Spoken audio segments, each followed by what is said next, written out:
Today we're going to focus on that first piece of it, because on April 1st, the Prime Minister has a cruel April Fool's Day joke planned for Canadians.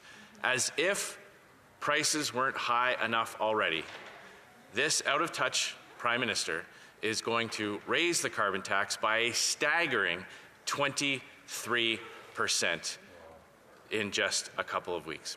Now, I know I speak on behalf of all my Conservative colleagues when I say that we sympathize with the struggles that hardworking Canadians are going through.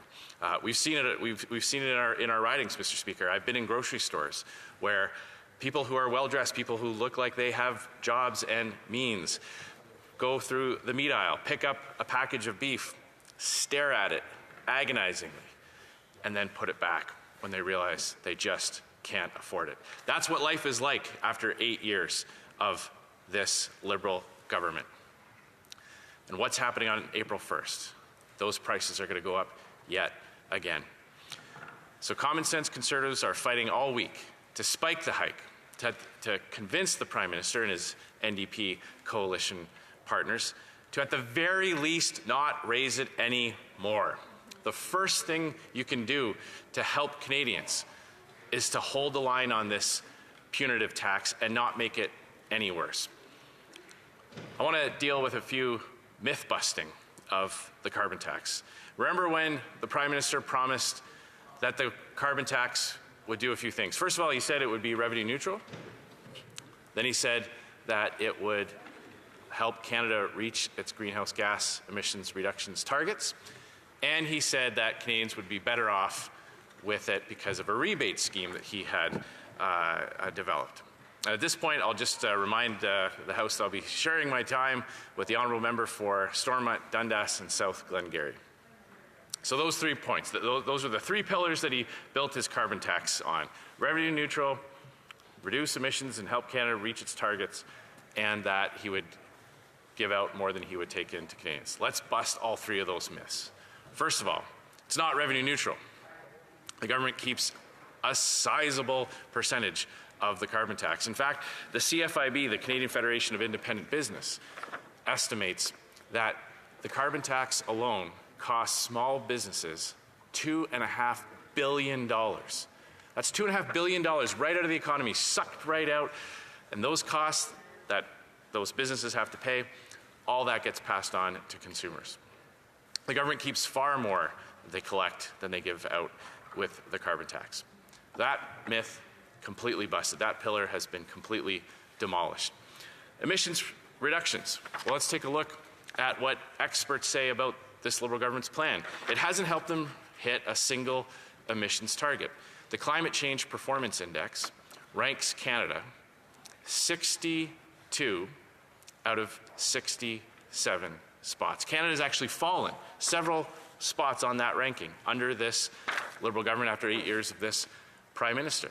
Canada now ranks behind countries like Kazakhstan and Algeria and Belarus.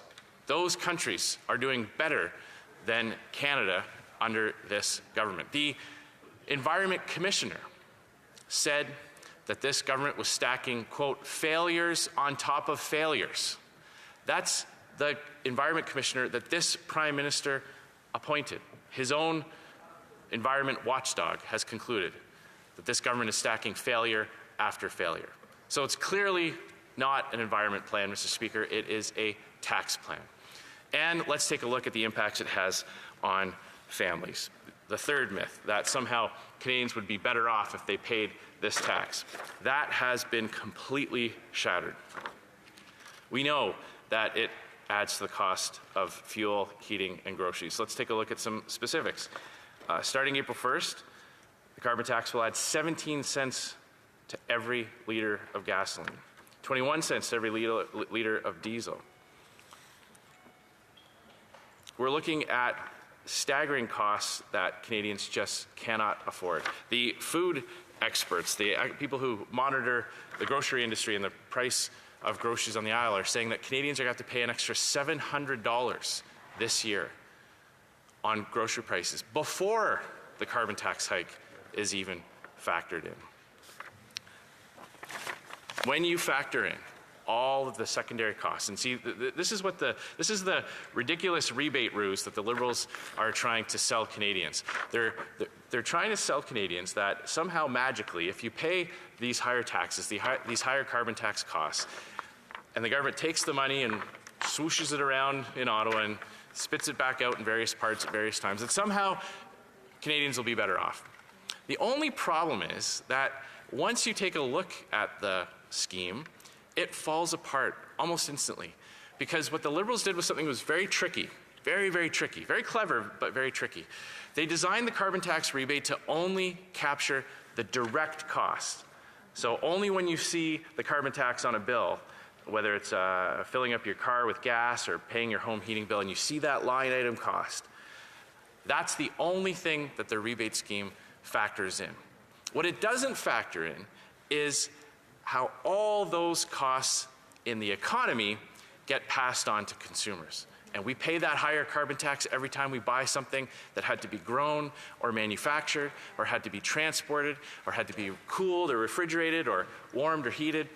Anytime a retailer has to pay the carbon tax on their heating bill, on their utility bills, all of that gets cascaded on, and consumers and Canadians pay for that.